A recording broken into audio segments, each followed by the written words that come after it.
Sorry, I live right next to the freeway. I'd like to welcome everybody on this beautiful day. Shabbat Shalom, Machahab, Berakah Haya. I'd like to thank everyone for coming here.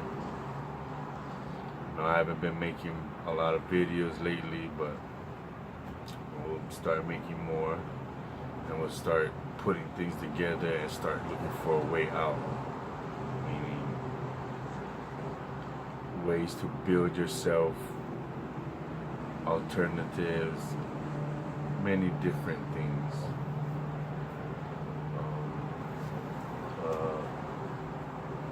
Lex,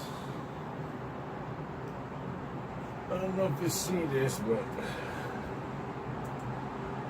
I got the staff on the sacred mountain here in Hawaii. Just gotta take off the bark and manipulate it. But it is, man. This thing is heavy. But I'll cut off some of the weight, make it to the size that is needed for you. So yep, there you go.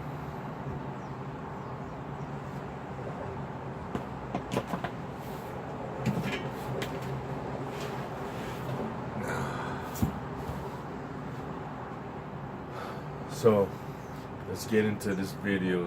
I just wanted to show my face and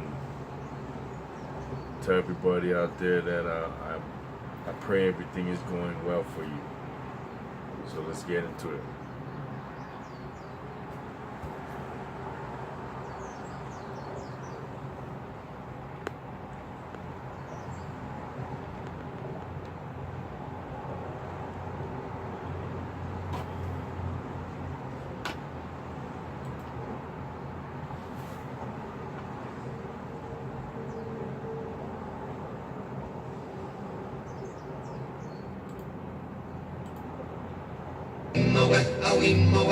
In the jungle, the mighty jungle, the lion sleeps tonight. In the jungle, the quiet jungle, the lion sleeps tonight. Jungle, the mighty jungle, the lion sleeps tonight. In the jungle, the quiet jungle. I said I am that I am, I am, I am, I am.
Hi.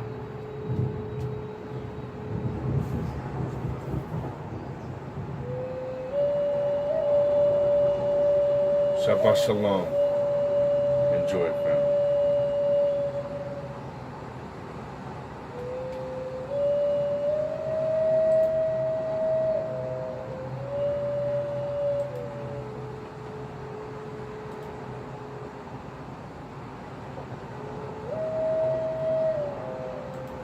An uncanny and what strongly seems to be a planned alignment of a multitude of ancient archaeological sites around Earth strongly points towards humans of the past being guided globally and over many millennia by some sort of higher intelligence.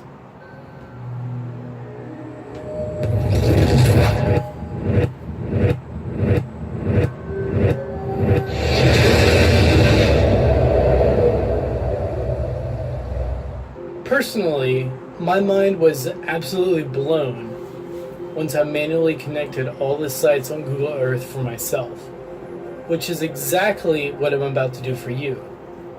At the end of this video, I expect your mind to be blown just as mine was. I also encourage you to try this out for yourself in Google Earth and replicate my results.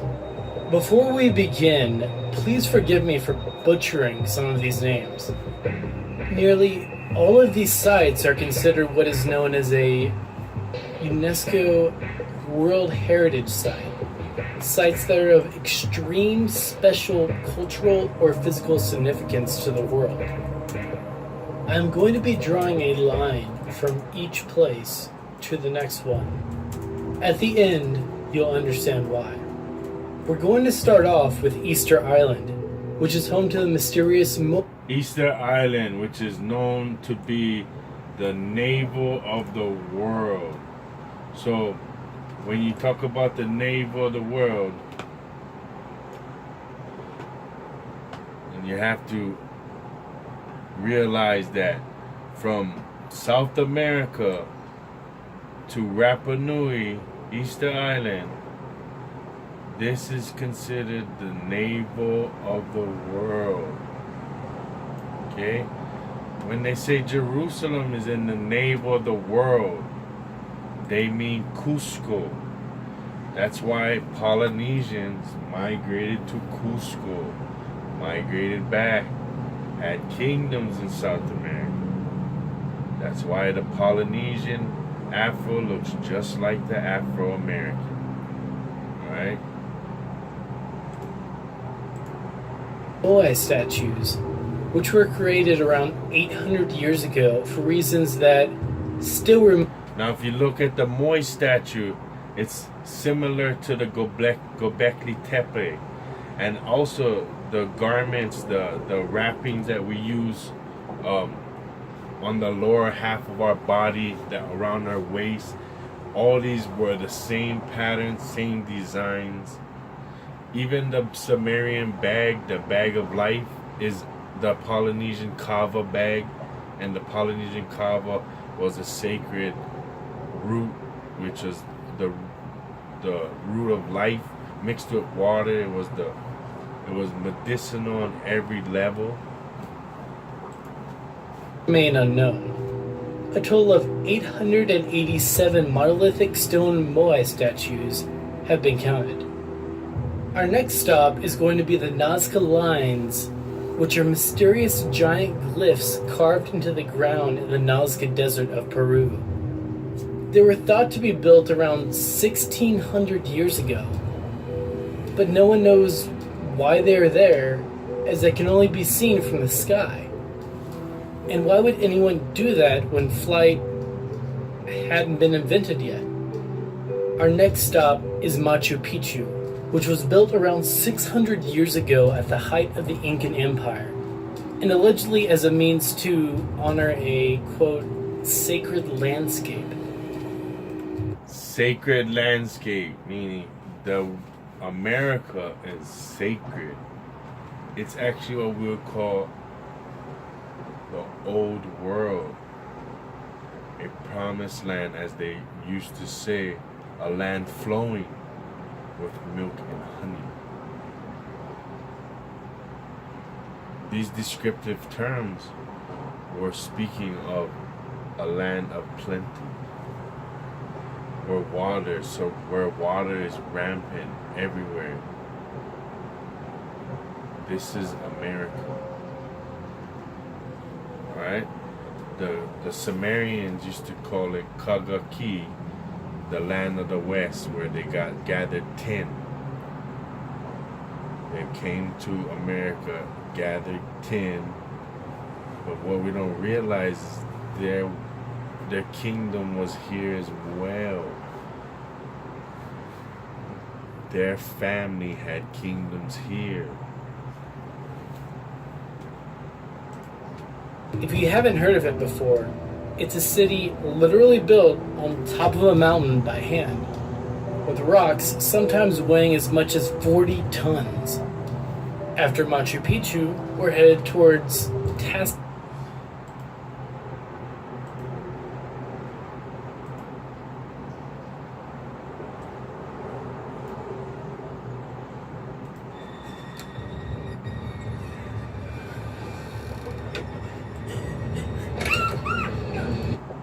Sumerians were great navigators.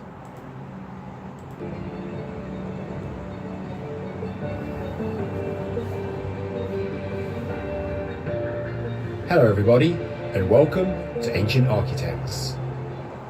Mesopotamia is known for being the home of a number of advanced civilizations in the ancient world, who ventured out from their homeland and even strongly influenced the culture. You see the non-facial hair? See how you see the phenotypes? See how they can't grow hair. This would be a Native American that has no facial hair. And even strongly influenced the cultural developments of powerful nations such as the dynastic Egyptians.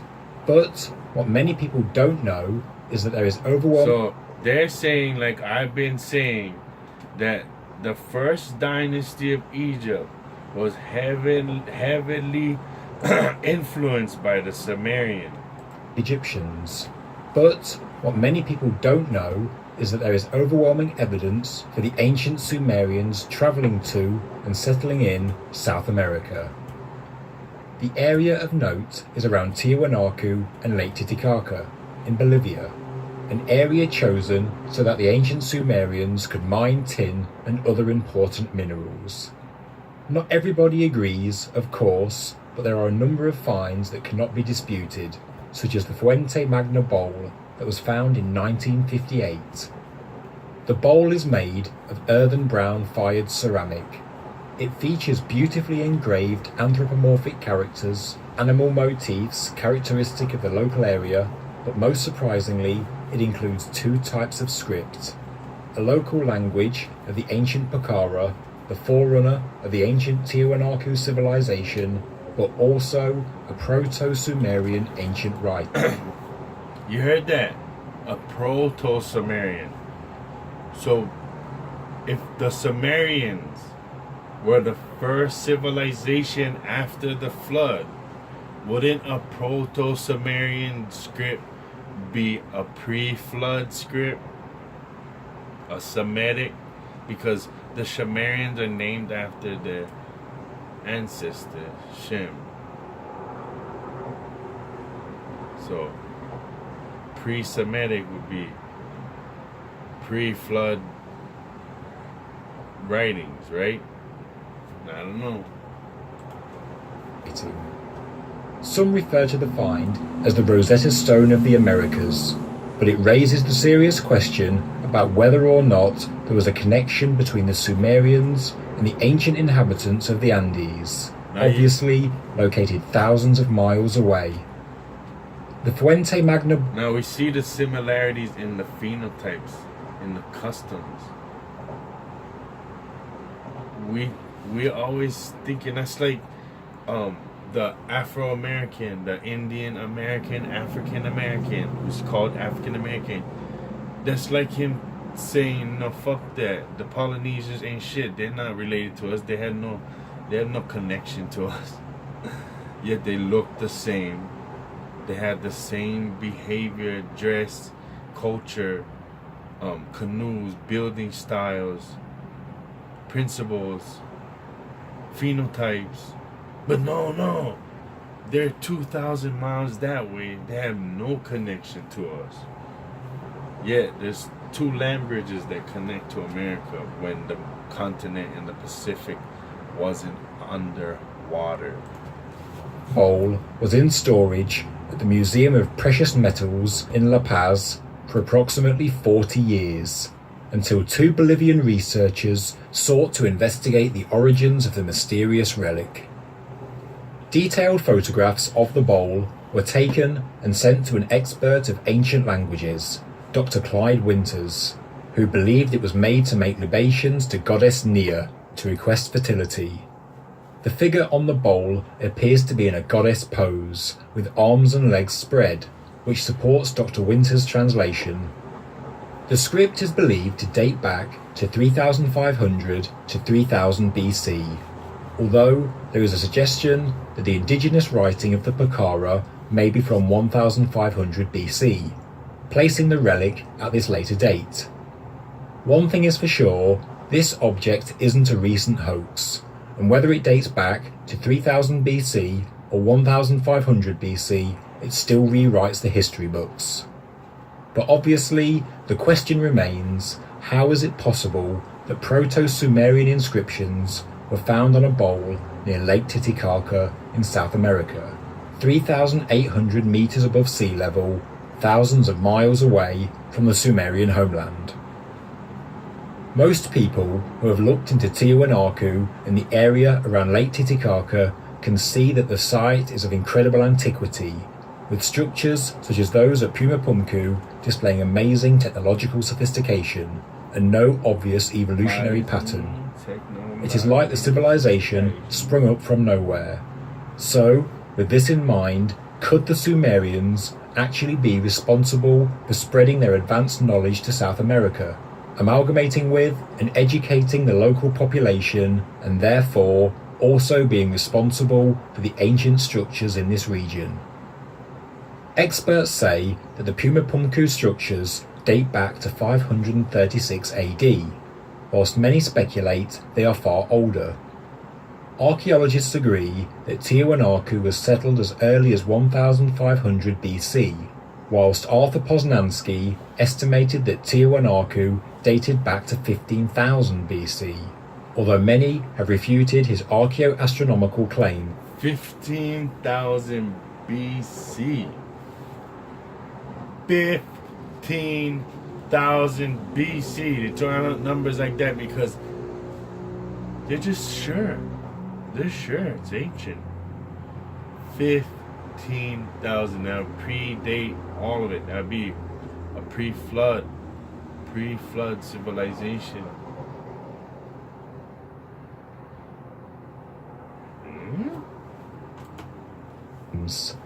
But as we can date the Sumerian writing on the Fuente Magna Bowl to between 3,500 and 3,000 BC, maybe this is in fact the date that the Sumerians arrived. The presence of Sumerian artifacts also tells us more about the ancient people of Mesopotamia as well, in that, in terms of their seafaring... Man, this is old. This is pre-Egypt. All these different things that we learn as ancient. This is before then. That's why you look at Cairo and all of these different pyramids, and they're ancient to where they say they had no defense system because they're just so ancient they didn't war like they did later on in history, more recent history. Skills, they were far more advanced than we give them credit for. Maybe, as many speculate, they were responsible for a truly global trading network, which far surpassed the standard historical model. And of course, there will be those that doubt the authenticity of the Fuente Magna Bowl, but there is more evidence for Sumerians in South America, namely the Pecosha monolith, discovered in 2002 and currently displayed in the Now, how many statues you see in Central America like this? Museum of Precious Metals alongside the bowl. The monolith is a rather worn male figure, standing upright with his arms by his sides. It appears to be partly clothed, with a loincloth-like garment, armbands, and there are rib-like lines on his chest. The face is almost entirely eroded away, and it is topped by a headdress or a hat of some kind.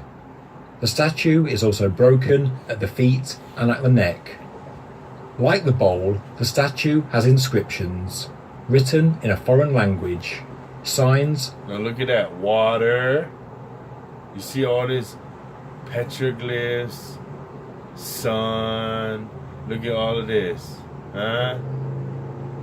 Come on, look at that. Look, a mix between petroglyphs and like Greek symbology, symbols.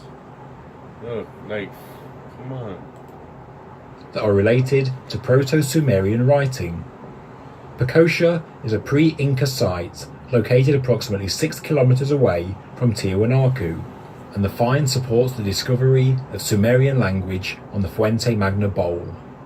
Furthermore, if you look below the hand of the statue, there looks to be an object, possibly held in the hand, and running down part of the leg.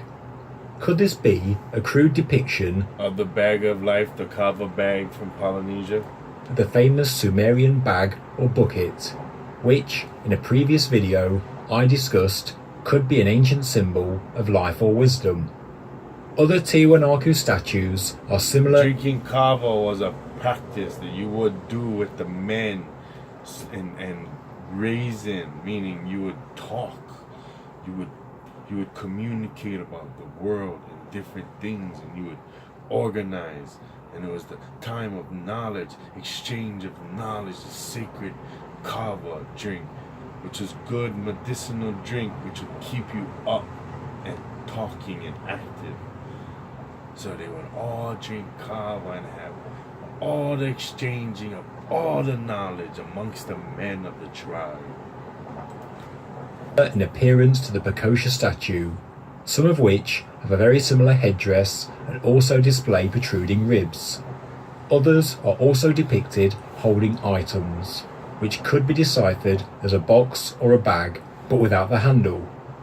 Interestingly, the Sumerian bag or bucket has been found more blatantly in Olmec art in South America, as shown here, which is from some time between 1200 and 400 BC.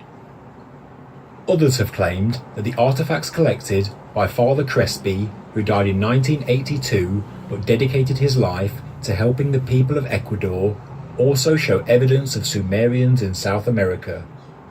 The items were generally made of metal and depicted perfect Mesopotamian iconography, but they were almost too perfect. Look, this perfect. That almost too perfect. It must be fake. And you know what? He knew it. He knew it. Now he's not alive. He knew this shit was real. He knew it was good. And every fucking time you had somebody else coming in there trying to prove him wrong, trying to put their own twist. Oh, ancient aliens. Oh, I'll show you. Oh, we're gonna get in it. Oh, believe this. Believe this. Crespi had a deep interest in the indigenous Ecuadorian culture and tradition. He was a righteous man, seeing my people being ripped to shreds, culture being taken in exchange for this crappy ass existence that we gravitated to. Oh, what wonders this was. No, what wonders it once was. What wonders our people once were. This man tried to hold onto my culture and keep it safe for my descendants so the confusion could be unconfused. Father Crespi was a great man. and the people would bring him artifacts to offer their thanks. Crespi would give them money as a thank you, and hence more and more objects were brought to him, and he always obliged. He acquired more than 50,000 objects, and some of them depicted clear Mesopotamian iconography. Of course, Eric von Daniken used these artifacts to bolster his ancient astronauts theory, but most of the metal artifacts, if not all of them, were fake, and apparently even Crespi himself knew this. Even Crespi himself But being spent all his money, his whole life savings, everything the church had to buy these things because he knew they were fake. Yeah. That's exactly what happened. Amazing the research that this. Ooh, yeah. man that he was, he didn't mind, and he still rewarded the locals for their efforts. I don't mind. You did such a great job doing this Babylonian thing. I mean, there was no internet at that time. Oh, there was no. Oh, but they know Babylonian artifacts like they were procurers of ancient relics. Oh, they're faking it. You know Mexicans, you know South Americans, but they're ingenious. They're genius. They can just make it. I seen them chisel anything. But interestingly, We don't get while the into it. artifacts collected by Crespi Oh, but interestingly, it's in a museum. When have you ever seen fakes being kept for 40 years in a museum with a whole wing to it? Because there's so much incredible artifacts. still exist in the museum vaults of the Central Bank of Ecuador, the Mesopotamian examples have all but disappeared. Were they fakes like the other metal items? Oh, the Mesopotamian artifacts disappeared because I was fake. So the fake fairy came and picked it up and laughed because, I wouldn't want to be found out. My fake fairy fingerprints are all over it. Or were they authentic and hence taken away by the authorities to almost cover up their existence? Whilst we may never know about Father Crespi's Because they're ancient fake. artifacts, archaeologists in Bolivia, as well as Everything is independent fake. researchers, Everything is fake. have no doubts How much as to the information? authenticity of both. How much information do we have to bring out before you guys stop throwing stones at us saying, it's fake? The white man wants you to believe that you're a great people and that your people populated the American continent and is now called Afro-Americans. Oh yeah, the white man wants you to know you are a great people. It spanned from Polynesia to Asia. A great people. All they want you to know is they teach you every day in school how great you were. They don't want you. When you believe in yourself and know you come from greatness, then you're on a different level, on a different vibration. They don't want that. But it's The bowl fake. and the statue. And on top of this, we also know that Sumerian symbols were found on the textiles of certain Inca rulers, which, Sumerian symbols on textiles of Inca rulers. although are much more recent in age, And if you look at the Native Americans, Chief Joseph had an artifact that his people held dear, and it was in Sumerian writing or Assyrian writing, and it said, "This is a receipt for for a sale of sacrificial animals from Mesopotamia." Come on, man. We all had canoes. They show you the Sumerians. They show you reed boats, hay boats.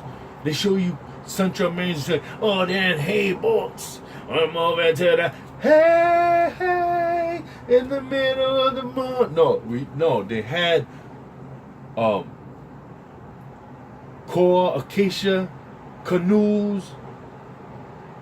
They had the hardwood, just the same property as this core. Super heavy wood. And they'll make 100-foot canoes. That was sewn up so well that nothing could take it out. It could be hit by a huge wave and it'd still be okay. The greatness of our ancestors. My direct ancestor was a ship maker. He made these canoes. He navigated these canoes. And they say, oh, he just went to Tahiti. No. He went to America. America is the same distance from Hawaii as Tahiti. The westerly winds go straight to San Francisco. Why do they say, oh, in San Francisco and in North America there was Polynesian bones? Because